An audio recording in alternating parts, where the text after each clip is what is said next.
Baik, izin saya mulai. Bismillahirrahmanirrahim.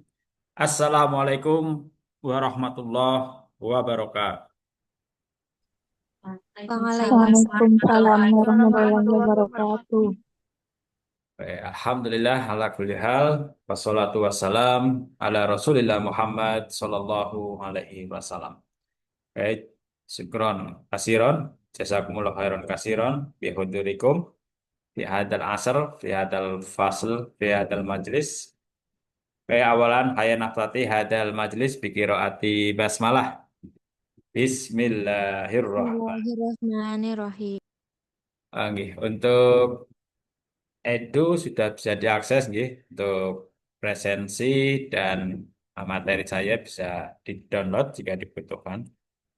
Sore hari ini kita akan membahas ya mereview pemahaman kita terkait masalah ya, sosial kesehatan basis kefarmasian. Oke, saya kira itu diawali presentasi kelompok, kemudian diskusi ya 3 sampai 6 pertanyaan ya, 2 sesi. Saya kira itu silakan pada yang tugas pada sore hari ini. Izin share screen nih, Pak. Iya, silakan.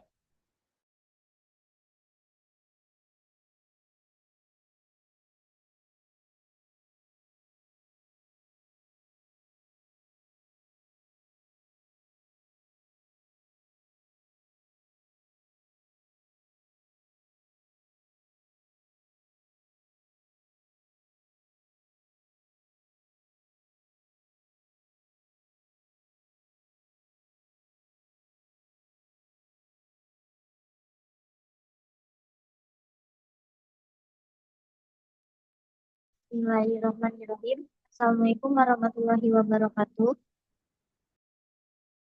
Iya, wabarakatuh. Alhamdulillahirrabbilalamin. Puji syukur kita panjatkan kepada Allah Subhanahu wa Ta'ala yang telah memberikan kita kesehatan serta kesempatan pada sore hari ini, sehingga kita dapat melaksanakan pembelajaran melalui Zoom. Yang terhormat Pak Adi Hamid selaku dosen pengampu mata kuliah AIK, dan yang saya sayangi teman-teman semuanya. Kami dari kelompok 5 akan mempresentasikan hasil diskusi kami, yaitu masalah-masalah sosial berbasis kefarmasian. Anggota kelompok kami yaitu ada saya sendiri, Dea Putri Maharani, Umi Zafira Angelika, Adelia Renita Putri, Aulia Wulan, dan Erin Rifka Rulita. Yang selanjutnya akan dibacakan oleh teman saya.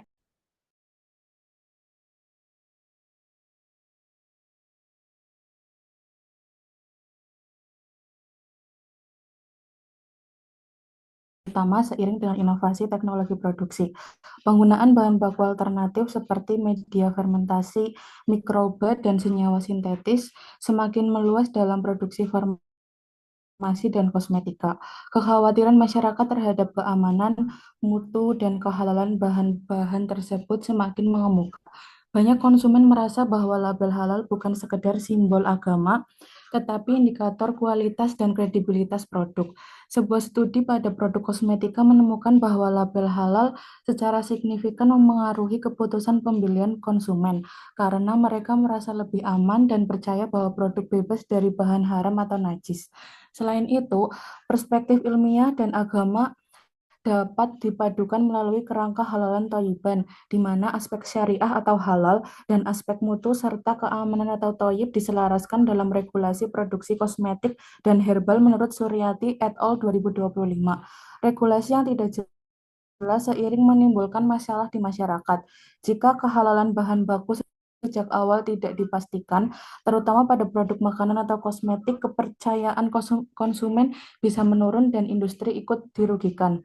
Penerapan prinsip halalan thayyiban karena menggabungkan aspek agama dan keamanan produk serta mendorong kerjasama antara lembaga agama, pemerintah, dan pelaku industri.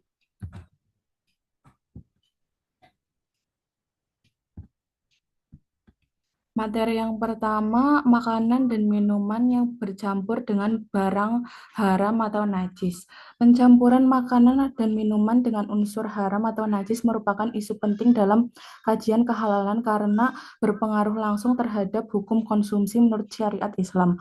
Al-Quran memerintahkan umat Islam untuk mengonsumsi makanan yang halal dan thayyib, sebagaimana disebutkan dalam Quran Surat Al-Baqarah ayat 168 yang berbunyi, Bismillahirrahmanirrahim. Ya ayuhan nasu kulu mimma thayyiban wala tattabi'u hutuwati syaiton innahu lakum ngaduwwum mubin, yang artinya, wahai manusia, makanlah sebagian makanan di bumi yang halal lagi baik langkah-langkah setan. Sesungguhnya ia bagimu merupakan musuh yang nyata. Selain itu, syariat juga menetapkan larangan terhadap beberapa jenis bahan seperti bangkai, darah, dan daging babi dalam Quran Surat Al-Maidah ayat 3. Bila campur terharam atau baku kontaminasi, maka status kehalalan pangan tersebut berubah menjadi tidak boleh dikonsumsi. Dengan demikian, kebersihan bahan dan proses produksi tidak hanya dipandang dari aspek higienitas, tetapi juga dari sisi kepatuhan syariah.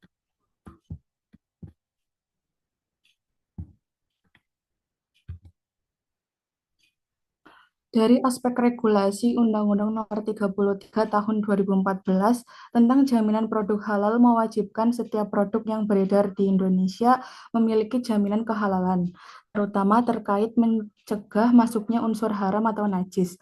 Menurut Asnawi dan Ibrahim 2022, menyoroti pentingnya pengawasan rantai distribusi dan bahan baku impor, karena masih ditemukan produk pangan yang belum tersertifikasi halal maupun beredar luas. Kajian tersebut menekankan perlunya integrasi antara otoritas pemerintah, industri, dan lembaga sertifikasi halal untuk memperkuat pengawasan terhadap risiko kontaminasi di seluruh tahap produksi dan distribusi. Secara keseluruhan, literatur dan regulasi Indonesia menunjukkan bahwa pencampuran makanan dan minuman dengan bahan haram atau najis dapat dicegah melalui kombinasi tiga aspek utama. Yang pertama, kepatuhan terhadap prinsip syariah dan dalil mengenai kehalalan. Yang kedua, penerapan sistem jaminan halal melalui kontrol bahan baku, fasilitas, dan proses produksi. Yang ketiga, penggunaan metode ilmiah seperti pengujian DNA atau audit halal untuk memverifikasi suatu produk. Pendekatan ini memastikan bahwa makanan dan minuman yang diproduksi benar-benar terhindar dari unsur haram atau najis sehingga aman dikonsumsi menurut aturan Islam.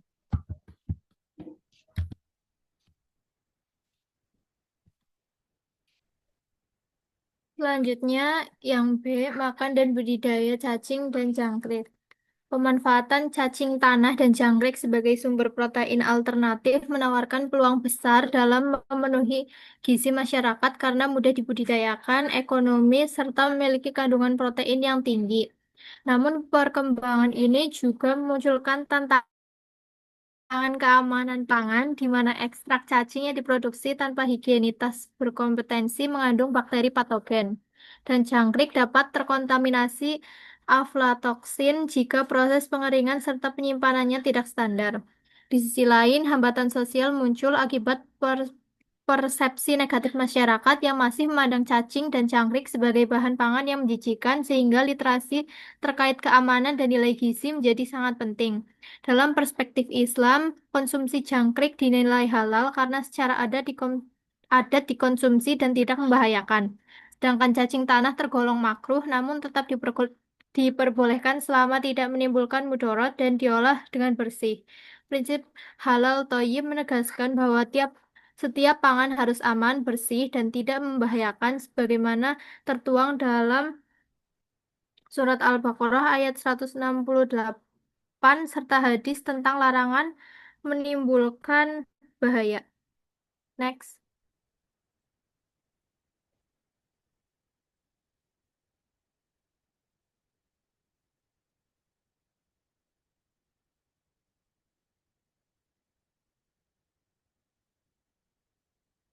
Selanjutnya, Kesesuaian antara prinsip agama dan standar ilmiah terlihat jelas pada kebutuhan untuk memastikan keamanan, kebersihan, serta mutu produk hasil budidaya cacing dan jangkrik sebelum dikonsumsi masyarakat. Tanpa pemeriksaan kualitas yang tepat, resiko kontaminasi, misinformasi, manfaat kesehatan, hingga klaim yang tidak terbukti sangat mungkin terjadi. Oleh karena itu, tenaga kefarmasian memegang peranan penting dalam melakukan pengawasan mutu, screening mikrobiologi, pendampingan pelaku usaha agar menerapkan proses produksi yang benar, serta memberikan edukasi berbasis bukti ilmiah untuk meningkatkan literasi publik. Peran ini krusial untuk menjamin bahwa pangan alternatif tersebut aman, layak konsumsi, dan memenuhi standar kesehatan sekaligus selaras dengan nilai agama yang menekankan keselamatan serta kemanfaatan bagi masyarakat. Next. Selanjutnya, yang C, penggunaan organ tubuh, hari-hari, dan air seni manusia bagi kepentingan obat-obatan dan kosmetika. Penggunaan organ tubuh manusia, ari-ari, atau plasenta dan air seni sebagai bahan dalam obat maupun kosmetika merupakan isu penting yang menimbulkan perdebatan etika kesehatan dan keagamaan di Indonesia. Menurut Fatwa MUI nomor 2 di Munas yang ke-6 pada tahun 2000 menjadi landasan utama yang menegaskan bahwa pemanfaatan bagian tubuh manusia dalam produk kesehatan dan kecantikan hukumnya adalah haram, kecuali dalam kondisi darurat syariah. Fatwa ini diterbitkan karena ditemukannya obat dan kosmetika yang mengandung unsur manusia serta adanya anggapan sebagian kalangan medis bahwa air seni dapat digunakan sebagai terapi. MUI menilai bahwa praktik tersebut dapat menghilangkan kemuliaan tubuh manusia dan berpotensi menimbulkan ketidakpastian hukum bagi konsumen muslim. Dalam konteks plasenta atau ari-ari, terdapat kajian lokal dari Nurdiana yang mengeksplorasi pendapat ulama di kota Banjarmasin. Penelitian ini menunjukkan bahwa sebagian ulama menyatakan haramnya penggunaan plasenta sebagai bahan kosmetik dengan alasan bahwa plasenta adalah bagian dari organ tubuh manusia dan dianggap najis. Sementara sebagian kecil mempertimbangkan kemanfaatannya untuk kesehatan jika tidak ada alternatif lain. Selain itu, Eh, menurut Muhtaridi, dalam jurnal farmaseutik mengidentifikasi plasenta atau dalam plasenta manusia atau hewan sebagai salah satu titik kritis haram pada kosmetik karena sumber organ manusia tidak jelas atau eksploitasi tubuh manusia sangat sensitif menurut kaidah syariah. Selanjutnya akan dibacakan oleh Mbak Dea.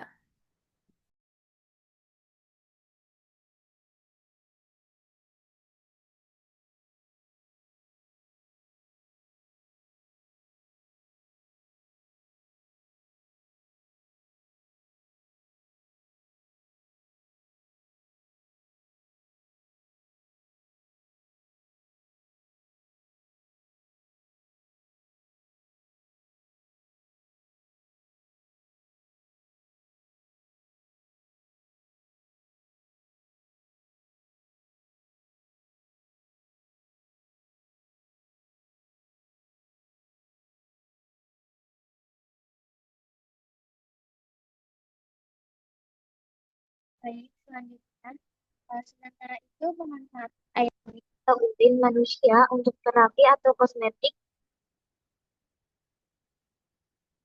juga telah dibahas dalam kajian hukum Islam di Indonesia. Dalam kajian normatif menurut LPPOM MUI tahun 2022, meskipun urin manusia secara umum dianggap najis, penggunaan secara eksternal, misalnya dioles untuk terapi kulit, bisa dibolehkan, sedangkan penggunaan internal diminum dipandang sangat problematis karena status najis dan potensi risiko. Namun, penelitian empiris medis menunjukkan risiko kesehatan. Misalnya, penelitian di Universitas Abdurrahman mendeteksi merkuri dalam krim malam pada pengguna. Dan meskipun sampel urin pengguna krim tersebut tidak menunjukkan merkuri, keberadaan logam berat dalam kosmetik semacam itu menegaskan potensi bahaya substansial penggunaan senyawa berbahaya melalui kulit dan kemungkinan distribusi ke organ tubuh. Dari sudut regulasi dan etika di Indonesia, persoalan ini tidak boleh diabaikan. Fatwa MUI dan kajian akademis menegaskan perlunya batasan yang jelas. Penggunaan organ manusia untuk kosmetik umumnya dilarang dan hanya dapat dipertimbangkan dalam darurat medis yang nyata. Selain itu, dari perspektif kesehatan publik, penelitian-penelitian seperti analisis merkuri dalam kosmetik dan urin memperingatkan potensi toksisitas dan dampak akumulatif. Oleh karena itu, rekomendasi pentingnya regulasi yang menjaga prinsip kehalalan, keselamatan, persetujuan donor, transparansi produksi menjadi pijakan utama agar praktik ini tidak mengabaikan aspek moral, medis, dan hukum.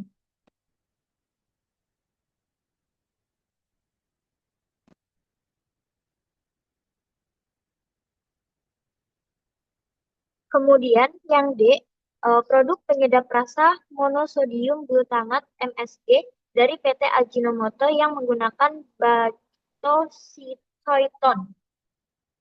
MSG produksi PT Ajinomoto dihasilkan melalui proses fermentasi mikroba menggunakan bakteri seperti Cyanobacterium glutamicum yang membutuhkan sumber nitrogen berkualitas tinggi. Dalam proses ini, perusahaan menggunakan bactoseton, yaitu pepton kedelai yang diproduksi melalui hidrolisis enzimatik sehingga menghasilkan campuran peptida dan asam amino yang mempercepat pertumbuhan mikroorganisme. Medium fermentasi yang kaya nitrogen seperti ini memungkinkan bakteri ini mensintesis glutamat dalam jumlah besar yang kemudian dikombinasikan dengan natrium untuk menghasilkan MSG. Penggunaan pepton nabati sebenarnya dianggap lebih ramah lingkungan dan efisien dibandingkan sumber nitrogen berbasis hewani. Dari sudut pandang iptek, keberhasilan produksi MSG modern sangat bergantung pada optimasi kultur mikroba dan pemilihan substrat yang sesuai. Akan tetapi, persoalan muncul ketika proses pembuatan bactoseroiton menggunakan enzim yang berasal dari babi sebagai katalis pemecahan protein kedelai. Secara ilmiah, enzim porsin tersebut memang tidak tersisa dalam produk akhir, tetapi tetap menjadi bagian dari proses pembuatan bahan penolong produksi. Inilah yang kemudian menimbulkan kontroversi halal bagi produk MSG Ajinomoto.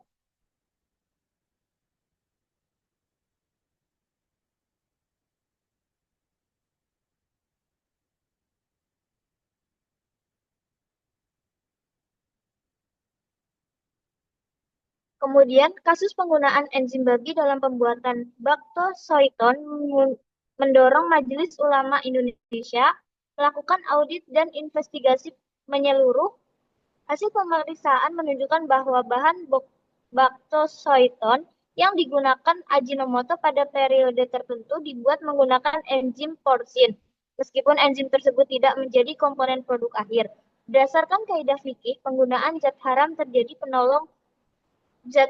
sebagai penolong produksi tetap dapat membuat produk menjadi tidak halal. Prinsip al-wasail laha ahkam al-maqsid atau sarana mengikuti hukum tujuan menjadi landasan bahwa proses dan bahan penolong tidak boleh mengandung unsur keharaman. Selain itu, MUI menerapkan kaidah sad al-zariyah untuk menutup kemungkinan pemanfaatan unsur haram dalam rantai produksi pangan. Oleh sebab itu, MUI menetapkan bahwa MSG Ajinomoto pada masa investigasi tersebut berstatus haram, meskipun secara ilmiah enzim babi tidak terdeteksi dalam produk akhir. Kasus ini menunjukkan pentingnya keselarasan antara teknologi pangan dan etika produksi menurut hukum Islam. Hal ini juga menjadi contoh tentang bagaimana produk berbasis bioteknologi wajib memperhatikan prinsip halal tidak hanya pada bahan akhir, tetapi juga seluruh prosesnya.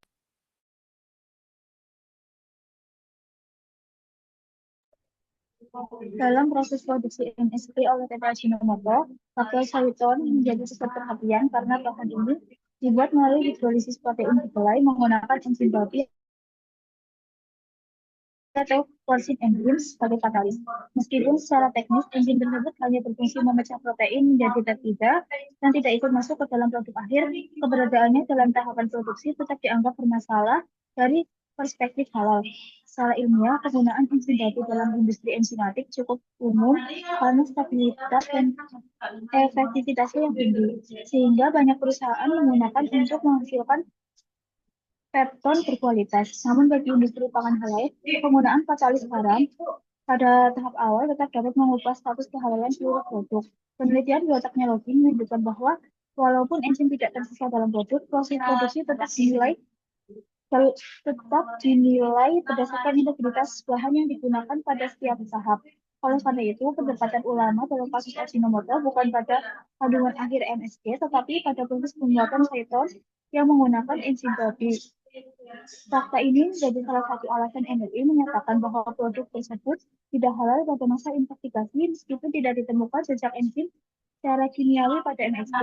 Dengan demikian, kasus Seitan menegaskan pentingnya memperhatikan seluruh komponen produksi, bukan hanya hasil akhirnya.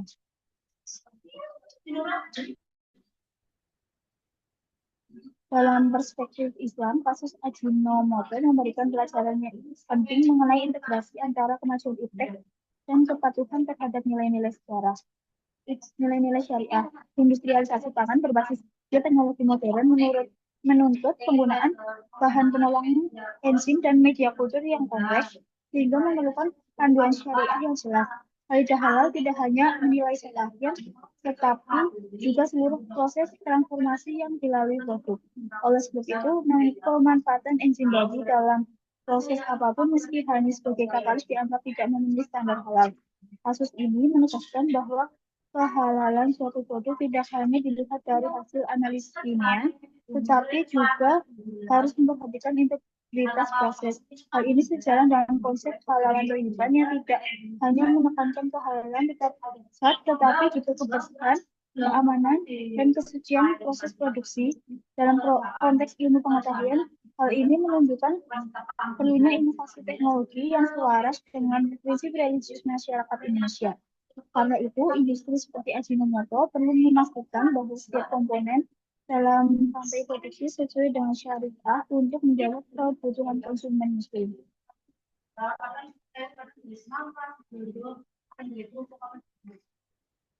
Setelah keluarnya fatwa MUI, Ajinomoto melakukan perubahan besar dalam proses produksinya untuk memastikan bahwa semua bahan penolong berasal dari sumber yang halal. Perusahaan kemudian mengganti media fermentasi dan menghapus penggunaan soiton yang dibuat dengan enzim babi. Perbaikan ini menjadi contoh harmonisasi antara perkembangan ilmu teknologi dan tuntutan hukum Islam. Industri kemudian menyadari bahwa teknologi fermentasi yang efisien tetap dapat dicapai menggunakan bahan penolong yang aman dan halal. Kasus ini juga mendorong perkembangan penelitian mengenai alternatif pepton halal, termasuk pepton dari mikroba atau tanaman yang dibuat tanpa enzim haram. Selain itu, muncul dorongan untuk membangun standar halal internasional dalam industri mikroba. Perubahan ini menjadi bukti bahwa keberlanjutan industri bioteknologi tidak hanya didorong oleh efisiensi teknis, tetapi juga oleh sensitivitas religius dan etika. Dengan demikian, sinergi antara iptek dan Islam dapat dicapai melalui pengawasan, penelitian, dan inovasi yang berkelanjutan.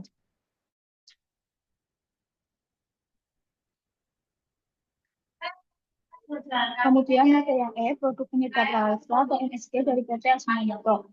MSG atau natrium glutamat adalah garam natrium dari asam glutamat yang merupakan asam amino non esensial dan elemen vital yang secara alami terdapat di semua protein, baik hewani maupun nabati.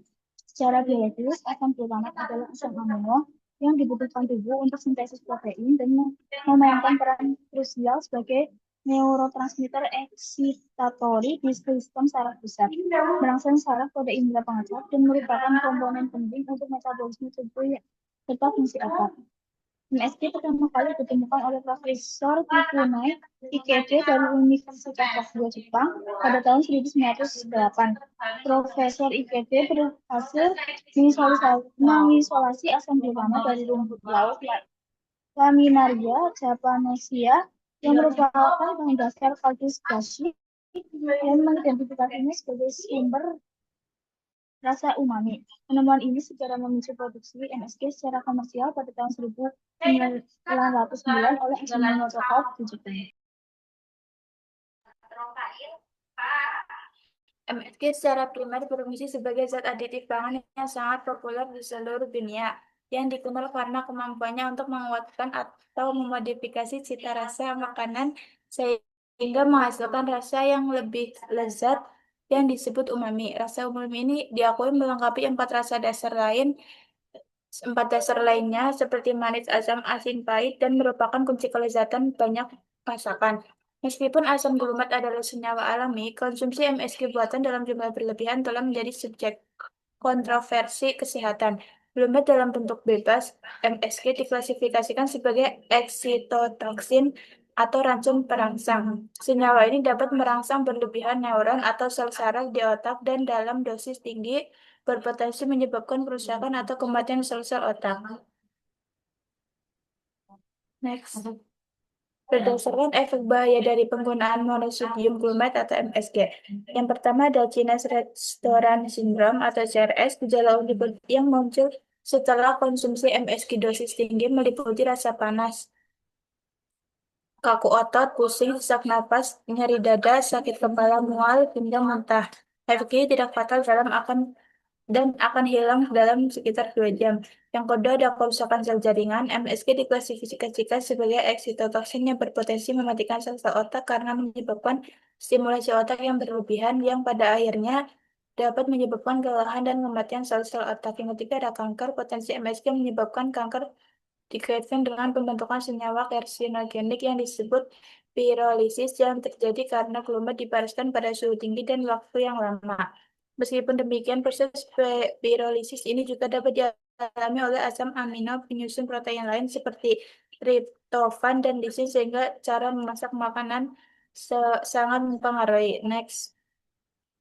Yang keempat, alergi. Reaksi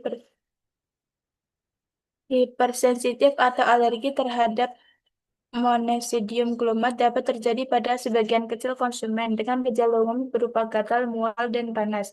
Yang kelima, ada kegemukan. MSG meningkatkan keinginan untuk mengonsumsi makanan, menciptakan addiction to taste, sehingga meningkatkan asupan kalori, dan pada akhirnya menyebabkan kenaikan berat badan atau obesitas. Yang keenam, ada attention deficit disorder dan attention deficit hyperactive. Bahaya MSG sangat dirasakan oleh anak usia dini. Otak janin dan anak-anak yang masih dalam tahap pengembangan sangat rentan terhadap gangguan dari bahan kimia berbahaya seperti eksitotoksin. Jika ibu hamil mengonsumsi MSG, zat tersebut dapat masuk ke aliran darah dan sampai janin, sehingga kemungkinan janin dapat mengembangkan attention deficit disorder atau attention deficit hyperactive. Selanjutnya, kesimpulan.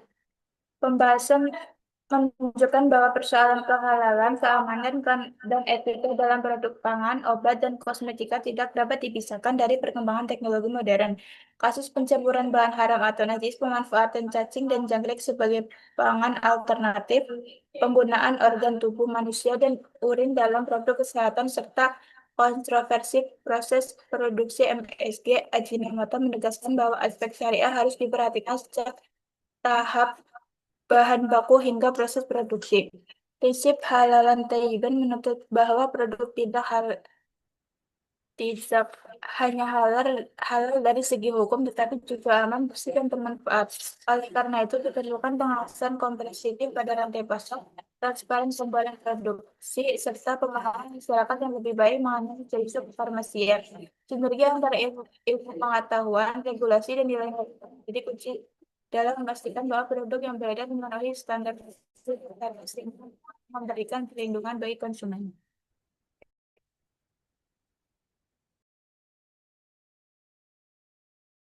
Sekian presentasi dari kelompok kami.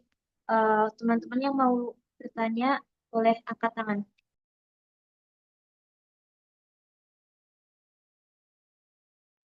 Mohon maaf, Bapak, izin bertanya. Ini dibuka dua sesi nggih, Pak? J, J, dua sesi.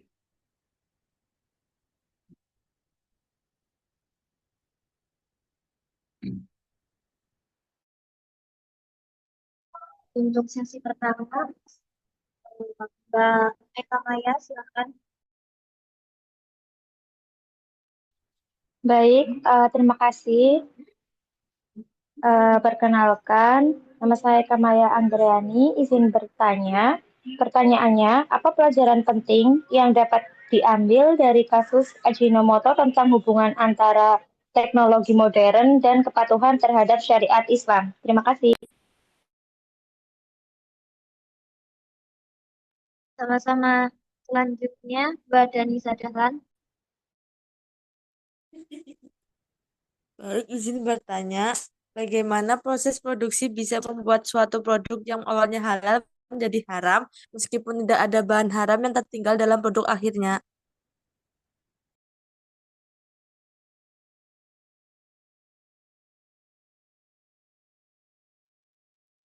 Selanjutnya, Mbak Fadilah Eka.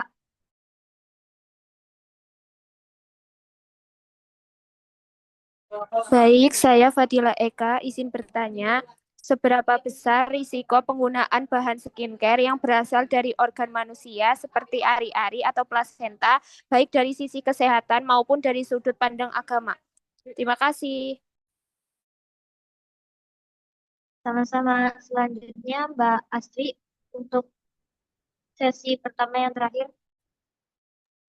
Baik, terima kasih. Saya Astri Ramawati. Izin bertanya, mengapa prinsip halalan toyiban dianggap lebih relevan dibanding dengan hanya melihat label halal pada produk makanan, obat, dan kosmetik?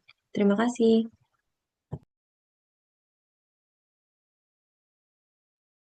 Sama-sama.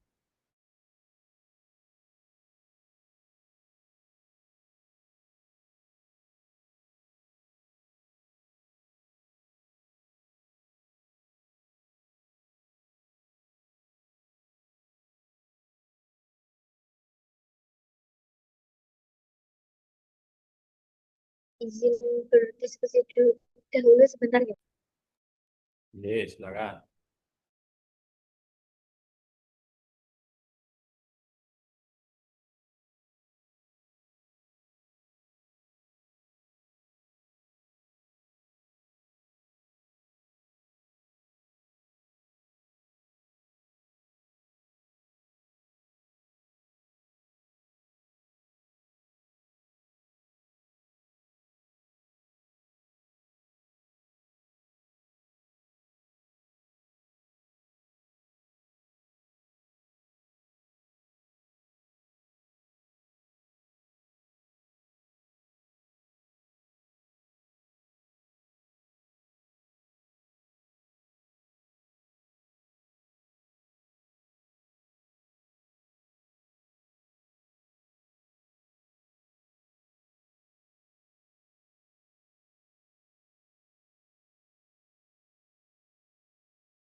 Izin menjawab pertanyaan dari Mbak Eka Maya. Pertanyaannya yaitu, apa pelajaran penting yang dapat diambil dari kasus Ajinomoto tentang hubungan antara teknologi modern dan kepatuhan terhadap syariat Islam? Jawabannya yaitu, kasus ini menunjukkan bahwa perkembangan teknologi dalam industri pangan tidak boleh mengabaikan prinsip kehalalan. Meskipun proses produksi semakin canggih, seperti penggunaan bahan fermentasi modern, bactosoiton, setiap inovasi tetap harus diawasi dengan ketat dan dijelaskan secara transparan kepada konsumen muslim. Umat Islam perlu tetap kritis dan tidak hanya bergantung pada klaim produsen. Sementara perusahaan wajib memastikan seluruh tahap produksinya sesuai syariat. Dengan demikian, teknologi modern boleh berkembang, tetapi prinsip kehalalan tetap menjadi pedoman utama agar umat merasa aman dan yakin dalam mengonsumsi produk tersebut. Bagaimana Mbak Eka Maya? Baik, sudah jelas. Terima kasih, Mbak. Izin menjawab pertanyaan Sama-sama. kepada Nisa, bagaimana proses produksi bisa membuat suatu produk yang awalnya halal menjadi haram meskipun tidak ada bahan haram yang tertinggal dalam produk akhirnya? Produk yang awalnya halal bisa menjadi haram karena fikih Islam. Kehalalan tidak hanya ditentukan oleh bahan akhirnya, tetapi juga oleh seluruh proses yang dilalui produk tersebut. Jika dalam proses produksinya digunakan bahan haram, misalnya enzim, babi sekaligus katalis, maka produk tersebut tetap dihukumi haram, meskipun zat haram itu tidak terisa di hasil akhir. Hal ini karena syariat menetapkan bahwa sarana yang digunakan dalam produksi harus suci dan halal. Dengan kata lain, proses yang mengandung unsur haram otomatis mempengaruhi status kehalalan produksi secara keseluruhan. Bagaimana Mbak Danisa? Cukup, terima kasih. Izin menjawab pertanyaan dari Mbak Fadilah Eka. Untuk pertanyaannya tadi, seberapa besar resiko penggunaan bahan skincare yang berasal dari organ manusia seperti ari-ari atau plasenta, baik dari sisi kesehatan maupun dari sudut pandang agama?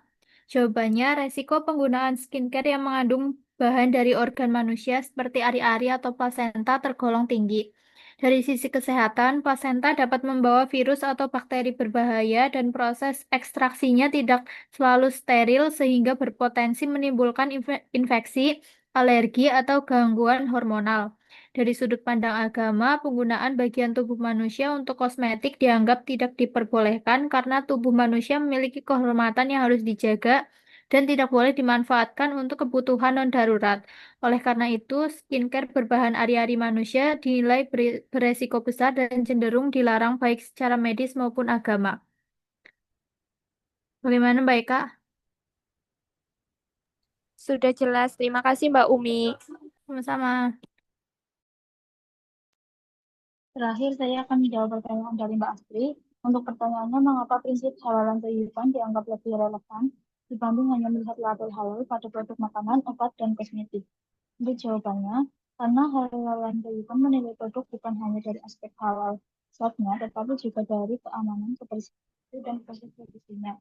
Produk mungkin halal bahan akhirnya, tetapi jika prosesnya melibatkan bahan najis, bahan berbahaya, atau tidak higienis, maka tidak memenuhi prinsip baik dan tidak layak konsumsi. Bagaimana Mbak Astrid? Baik, terima kasih Mbak Adel. Sama-sama.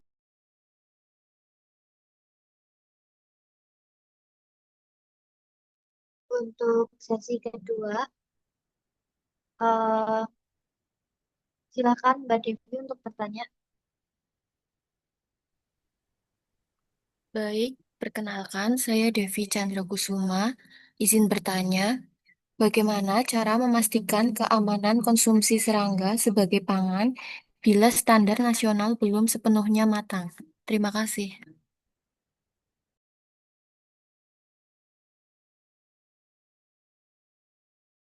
Sama-sama untuk selanjutnya Mbak Alifina.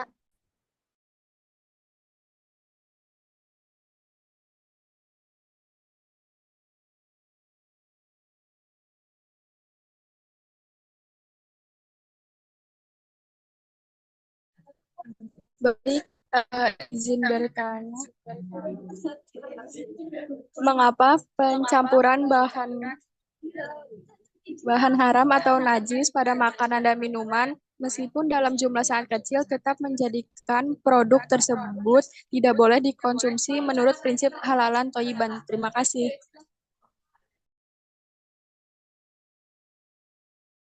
Sama-sama. Selanjutnya Mbak Aisana Sama.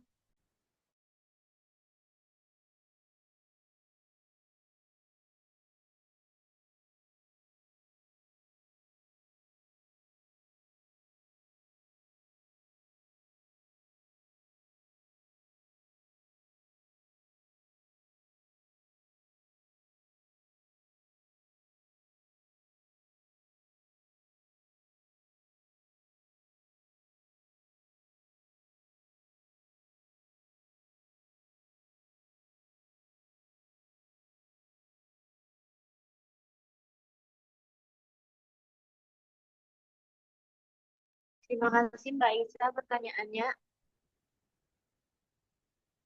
Selanjutnya Mbak Aida.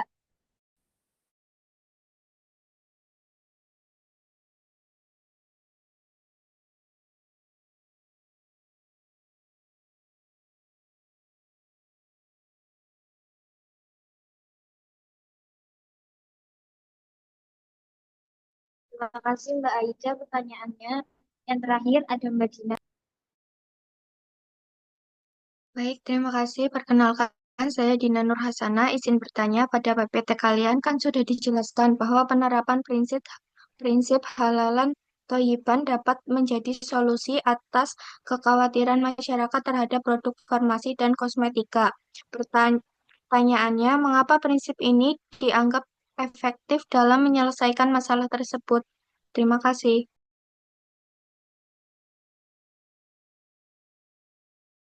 Sama-sama. Izin berdiskusi sebentar gitu.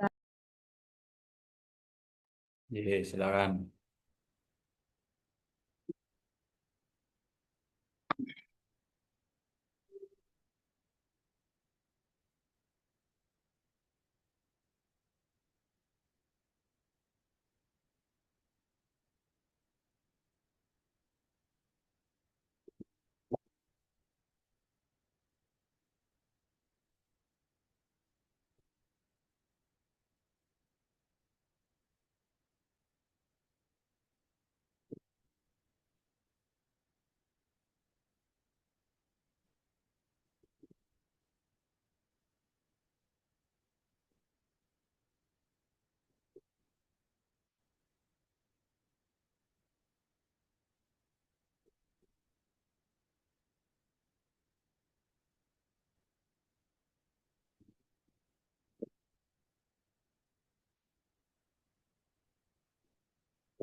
Baik, izin menjawab pertanyaan dari Mbak Devi. Bagaimana cara memastikan keamanan konsumsi serangga sebagai pangan bila standar nasional belum sepenuhnya matang? Jawabannya yaitu diperlukan penyusunan pedoman standar nasional yang mencakup higienitas, budidaya, kontrol pakan, metode pengeringan, dan pengujian kontaminasi seperti aflatoksin. Tanpa standar ini, resiko kontaminasi mikroba, bahan kimia, atau racun alami sangat tinggi dan dapat membahayakan konsumen. Bagaimana Mbak Devi? Baik, sudah cukup Mbak Dea. Terima kasih. Sama-sama.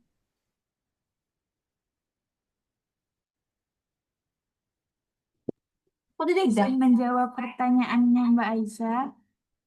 Mengapa teknologi modern seperti fermentasi mikroba tetap harus diawasi dari sisi kehalalan meskipun produk akhir yang dihasilkan secara kimiawi tampak bersih dan aman? Teknologi modern seperti fermentasi mikroba tetap harus diawasi dari sisi kehalalan karena prosesnya dapat melibatkan bahan penolong, enzim, atau akhir.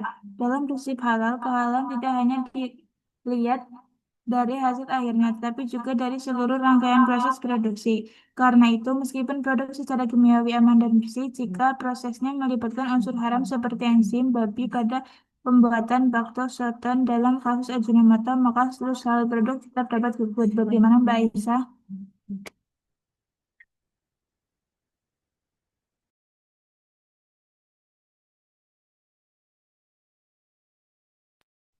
Izin menjawab pertanyaan dari Mbak Tina. Untuk pertanyaannya, tadi sudah dijelaskan bahwa penerapan prinsip halalan thayyibah dapat menjadi solusi atas kekhawatiran masyarakat terhadap produk farmasi dan kosmetika. Mengapa prinsip ini dianggap efektif dalam menyelesaikan masalah tersebut? Nanti jawabannya, prinsip halalan thayyibah efektif karena menyelaraskan dua aspek utama, yaitu aspek syariah atau halal dan aspek mutu serta keamanan atau thayyib. Dengan menggabungkan keduanya, jaminan produk tidak hanya memenuhi hukum agama, tetapi juga standar kualitas dan keamanan, sehingga meningkatkan kepercayaan konsumen dan mendorong kerjasama multisektor. Bagaimana Mbak Dina? Baik, sudah jelas. Terima kasih Mbak Del. Selanjutnya izin menjawab pertanyaan dari Mbak Alifina. Pertanyaannya, mengapa pencampuran bahan haram dan najis pada makanan dan minuman meskipun dalam jumlah sangat kecil tetap menjadikan produk tersebut tidak boleh dikonsumsi menurut prinsip halalan thayyiban? Jawabannya, pencampuran bahan haram atau najis meskipun dalam jumlah sangat kecil tetap menjadikan produk tidak boleh dikonsumsi karena prinsip halalan thayyiban menekankan bahwa makanan harus halal dari segi hukum dan suci dari segala bentuk kontaminasi. Dalam syariat, keberadaan unsur haram, baik sebagai bahan utama maupun sebagai kontaminan, tetap mengubah status produk menjadi tidak halal. Selain itu, proses produksi yang tidak menjaga kesucian dianggap tidak memenuhi standar thayyib, sehingga produk dinilai tidak layak dikonsumsi menurut aturan Islam. Bagaimana Mbak Alifina, apakah sudah cukup? Baik, cukup. Sama-sama. Baik, selanjutnya saya akan menjawab pertanyaan dari Mbak Aida. Pertanyaannya, mengapa bahan haram meskipun sebagai kontaminan kecil tetap dapat mengubah status halal suatu produk? Berikan contoh dari materi. Jawabannya, keberadaan bahan haram meskipun hanya sebagai kontaminan kecil tetap dapat mengubah status halal suatu produk karena syariat menilai kehalalan bukan hanya dari zat akhir, tetapi juga dari proses dan bahan yang digunakan pada semua tahap produksi. Dalam hukum Islam, sesuatu yang bersentuhan atau tercampur dengan zat haram dapat mengambil hukumnya sehingga produk tersebut tidak lagi memenuhi prinsip halalan thayyiban.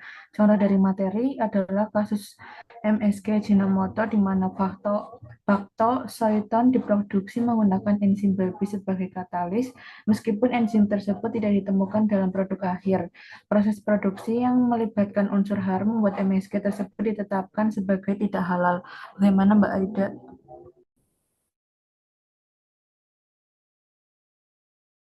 Sama-sama.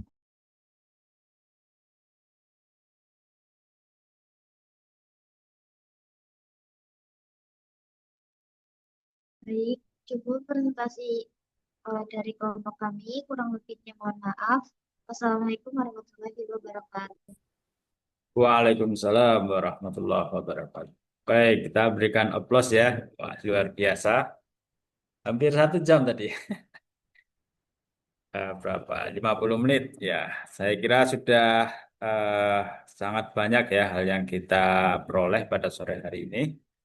Nanti sambil saya ini ya kuatkan di landasan teologinya atau landasan syariahnya. Oh, bukan ini, maaf. Sebenarnya prinsip dari mana ini PPT saya kok menghilang. Bentar ya, saya buka dulu. Oh, close ternyata ya. Oke. Yes, sebenarnya ya prinsip dari muamalah ya itu juga ada dalam Al-Baqarah ayat 185 ya. Bahwa di situ dikatakan yuridullah bikumul yusra wala yuridu bikumul usra ya. Allah itu ya menghendaki kemudahan bagi kamu, tidak menghendaki kesulitan. Ya.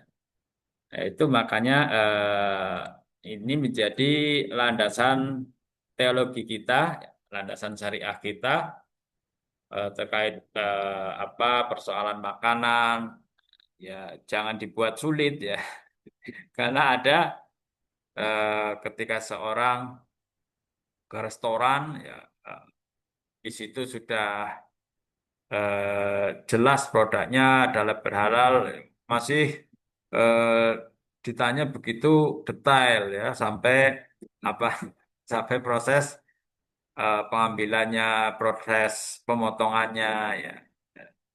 Ya seperti ketika saya mengikuti sertifikasi gizi halal atau dapur halal di Rumah Sakit Muhammadiyah, ya ketika proses sertifikasi itu memang ya eh, ditanya detail. Ini peternakannya di mana dihubungi dan peternakannya pun harus berlabel halal. Pedagangnya pun demikian ya. Dipisah misalnya dia eh, jualan yang halal dan non halal dipisah bencananya dan lain sebagainya. Tapi ketika kita dalam posisi konsumen ya tidak seperti itu ya. Sebagaimana landasan tadi apa Al-Baqarah ayat 185. Yuridullah bikumul yusra, Allah menghendaki kemudahan bagimu. Wala yuridu bikumul usra, dan tidak menghendaki kesulitan bagi kita.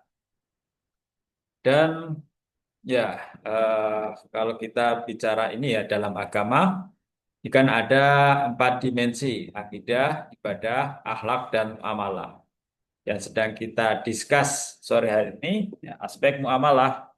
Maka berlaku kaidah fikih ya, al aslu fil asyai al ibahah hatta yadullu ala dalili tahrimi. Ya, asal hukum dari segala sesuatu ya makanan, minuman, obat itu asal hukumnya halal. Hatta yadullu ala dalili tahrimi. Sampai kemudian ada dalil yang mengharamkannya ya. Ya misalnya khamar itu ya, khinzir, babi, eh, atau misalnya secara tekstual tidak tertulis dalam Al-Quran, tetapi memiliki akibat yang sama, analogi yang sama.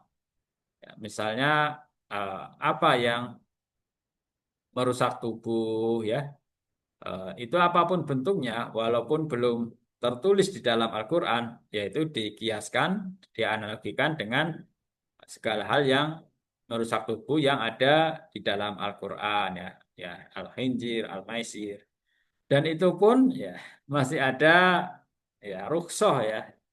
Masih ada toleransi eh, ketika darurat untuk keselamatan ya. Itu nanti kita kenal apa makosid syariah ya. Ada 5 tujuan syariah. Dan Nabi sendiri kemudian mengatakan, ya antum a'lamu bi umuri dunyakum. Ya kamu itu lebih tahu urusan duniamu. Artinya ya ini muamalah ini ya dinamis ya, sesuatu yang masuk kategori dinamisasi, modernisasi ya, sangat sangat sangat kontekstual ya. Bagaimana agar Islam solih likulli zaman wal makan ya. Islam tetap baik, relevan sesuai dengan zaman dan tempat. Eh, dan di Al-Baqarah ya tadi ada eh, pertanyaan ya terkait kenapa tidak diperbolehkan dicampur ya walaupun yang najis atau haram itu porsinya lebih sedikit. Ya hukum asalnya ini ada dalam Al-Baqarah 42. Wala talbisul haqqo bil batil. Dan janganlah kamu mencampur adukan antara yang hak dengan yang batil, antara yang halal dengan yang haram, ya. Antara yang halal dengan yang najis. Ya. Tidak boleh dicampur. Wa taqtumul haqqo wa antum ta'lamun. Ya. Dan kamu sembunyikan yang hak, padahal kamu mengetahui. Tapi ya itu lagi-lagi kita harus sekalipun nggak boleh dicampur, kita tetap harus memperhatikan makosid syariah ya. Ada 5 tujuan syariah. Yang ini sungguhnya jadi landasan syariah kita, landasan kita memutuskan itu boleh atau tidak, haram atau halal. Ini yang paling elementer. Harus memperhatikan 5 aspek ini. Pertama adalah aspek hifdzuddin, ya. Menjaga agama atau meningkatkan kualitas ketakwaan ya dalam fikih kontemporer. Artinya apa?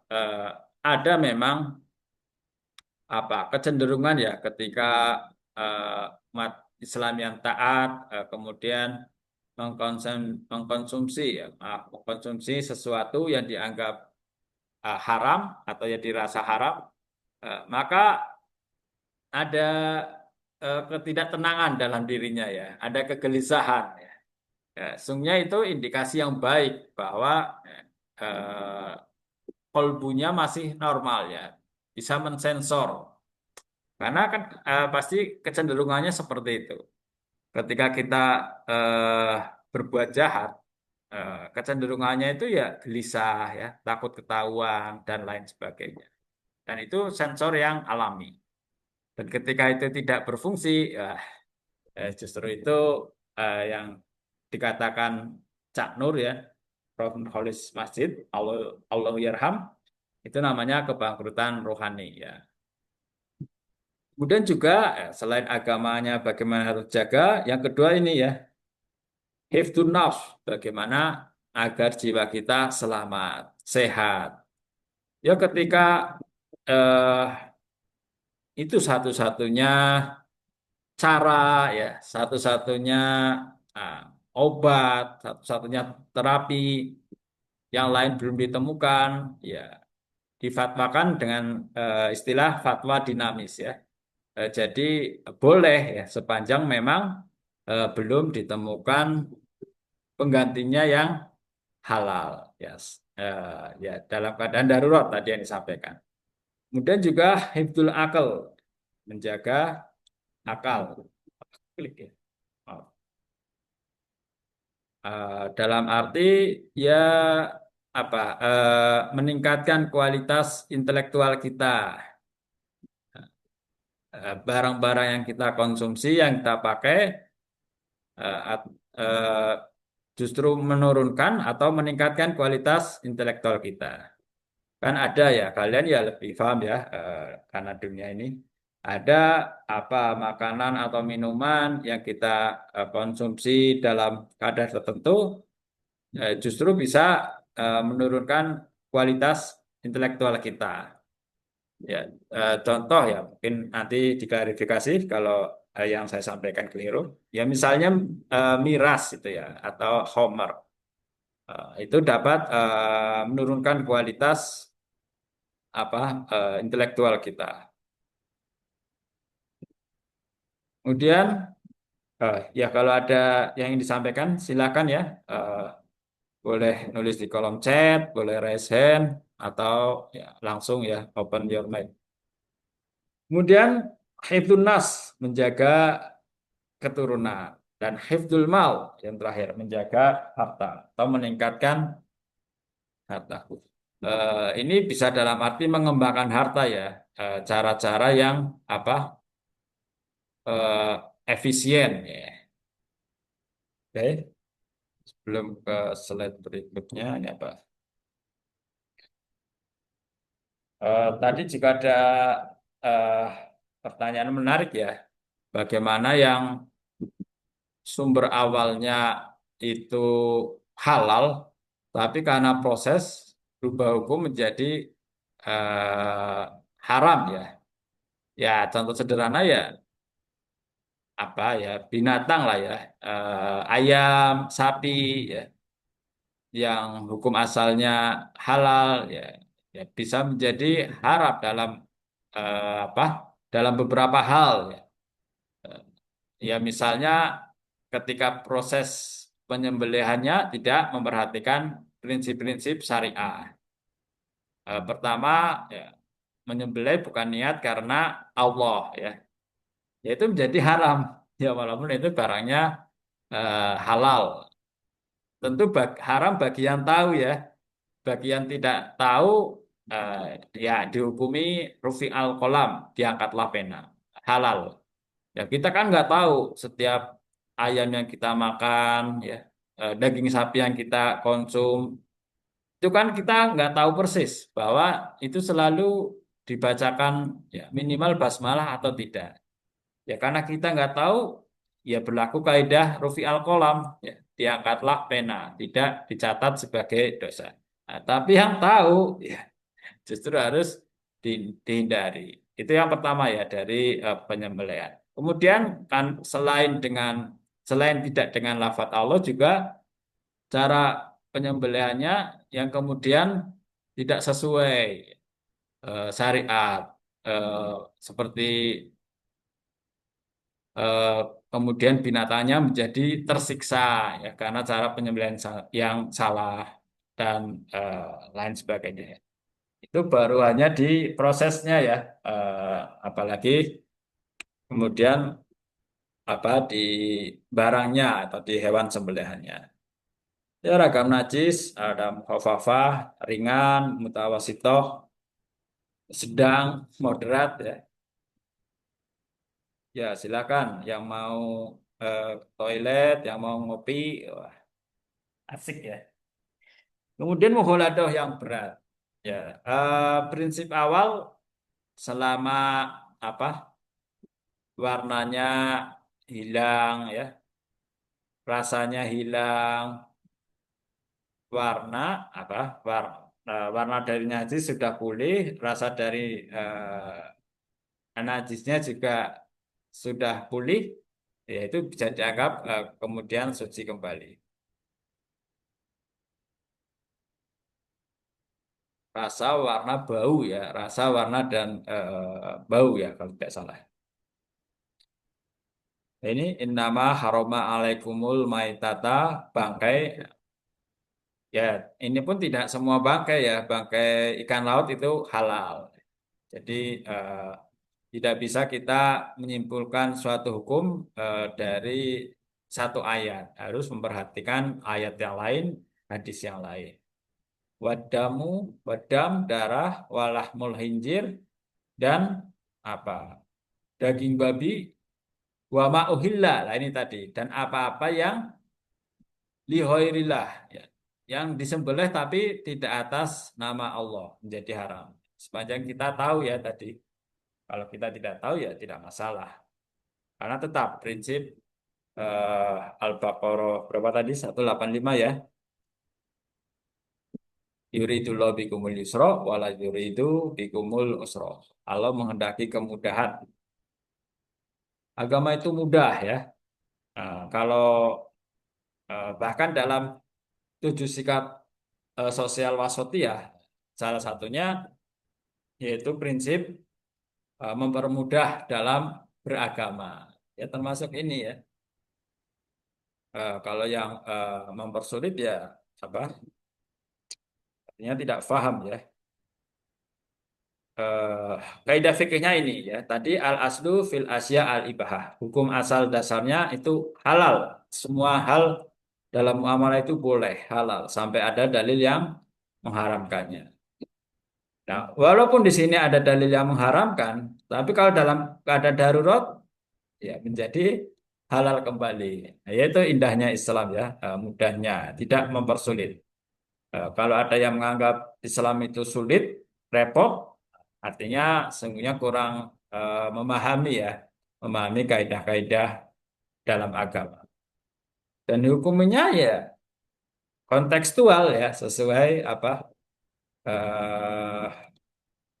sesuai keadaan ya. Karena hukum asal tidak bisa permanen ya. Melihat soleh likuli zaman, melihat tempat dan waktu agar relevan. Ini sudah saya apa ya upload ya, sudah saya unduh di Edu. Ini link terkait fatwa MUI ya, makan dan budidaya cacing dan jangkrik ya, relevan tadi yang disampaikan. Ini kalau di klik linknya ya keluar PDF-nya ya. Ya prinsipnya boleh ya, selama pengelolaannya ya, selama ya intinya eh, membawa maslahat ataupun dalam keadaan paling genting ya, maslahatnya lebih banyak, kebaikannya lebih banyak daripada mafsadatnya. Ya kalau terkait tadi yang disinggung air seni, saya nggak tahu ya penelitian ilmiahnya.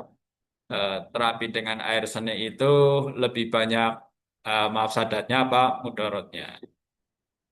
Tapi sekalipun lebih banyak maslahatnya, kebaikannya, tapi kalau ada cara lain itu nggak boleh ya. Ada terapi lain selain dengan air seni sendiri, kemudian tidak boleh memaksakan dengan itu. Kecuali terapi tadi sulit dilakukan atau belum ada, yaitu dalam keadaan darurat.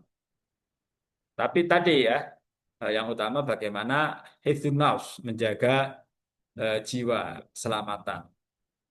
Ya, seidealnya tentu dengan cara yang ma'ruf ya, halalan thayyiban. Pada tataran tidak ideal ya, boleh ya. Kemudian terkait penggunaan organ tubuh, ari-ari, air seni tadi, ada di fatwa ini. Linknya juga ada di PPT kalau mau dibuka PDF-nya ya selaras ya prinsip asalnya tidak boleh kecuali untuk keadaan darurat dan juga untuk menjadi boleh untuk riset ya untuk penelitian ya penggunaan organ tubuh ini boleh ya untuk sekedar riset pengetahuan karena endingnya ya akan ada kemaslahatan yang lebih besar.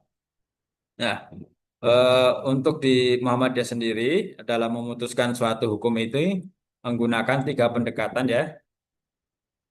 Pertama bayani, ini pendekatan Quran hadis ya, tekstual, bayan. Kemudian burhani, ini pendekatan akal, rasio dan juga ilmu pengetahuan. Ya tadi melibatkan pakar kesehatan dan lain sebagainya. Yang ketiga juga dengan pendekatan irfani, pendekatan kearifan, kebijakan, ya, sesuatu yang bijak.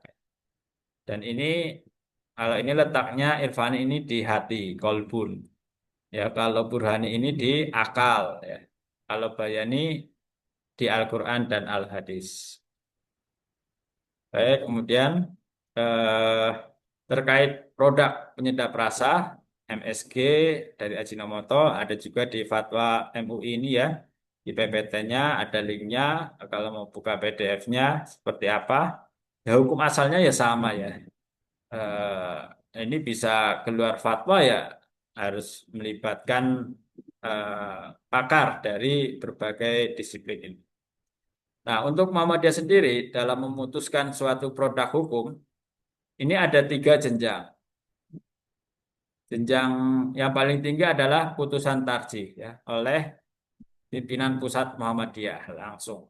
Kemudian jenjang yang menengah itu fatwa tarjih. Ini tingkat majelis ya, majelis tarjih. Dan ini eh, untuk merespon cepat ya, karena untuk membutuhkan putusan tarjih perlu waktu yang relatif lebih lama. Nah, fatwa tarjih dapat dijadikan pegangan, tetapi tidak mengikat. Ya, kalau putusan tarjih ini mengikat untuk seluruh anggota Muhammadiyah, untuk fatwa tidak mengikat, tapi secara etika ya harus diikuti ya. Kemudian yang ketiga, yang paling rendah adalah wacana tarjih. Ya masih seputar wacana, diskusi, belum sampai apa difatwakan. Ya, misalnya hal-hal yang kontemporer ya, seperti apa ya, hukum trading kripto ya, seperti Bitcoin itu seperti apa. Ya, walaupun sudah keluar fatwa, tetapi di situ bunyi bahwa fatwa ini fatwa yang dinamis. Nah, suatu saat dapat saja berubah status hukumnya yang sekarang masih dianggap haram, ya, karena trading kripto Bitcoin dianggap identik dengan judi ya, judol ya. Jadi saat ini masih dianggap haram. Tapi nanti ketika ditemukan ilmunya ya seperti jual beli saham.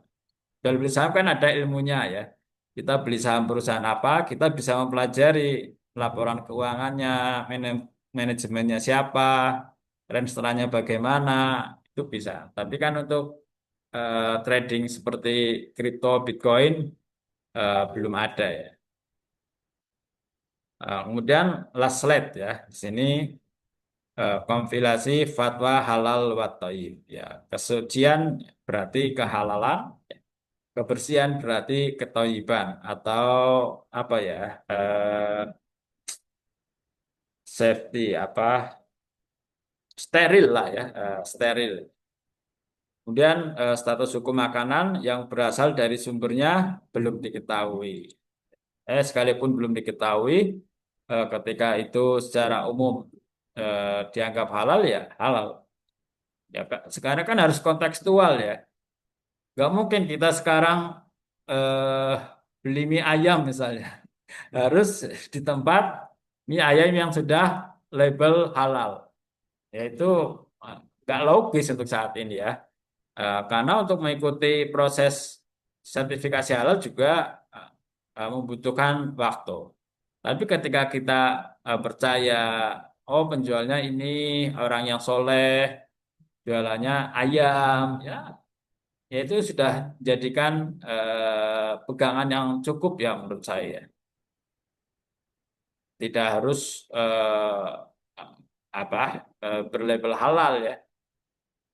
Untuk saat ini ya tentu ke depan akan lebih bijak ya, seluruh UMKM ya ada label halalnya ya, sekalipun itu hanya jualan mie ayam. Oke, saya kira itu tidak ada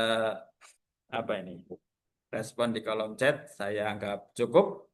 Ya, mudah-mudahan kita dapat mengambil ibroh pelajaran dan memetik hikmah dari apa yang kita pelajari pada sore hari ini. Demikian, terima kasih. Jazakumullah khairan kasiron. Hayanah tati hada biqiraati hamdalah. Alhamdulillahirabbil alamin. Alhamdulillah. Oke, terima kasih. Wassalamualaikum warahmatullahi wabarakatuh. Waalaikumsalam warahmatullahi Warahmatullahi wabarakatuh. wabarakatuh. Terima kasih, Pak. Yes, Terima kasih, Pak. you're welcome.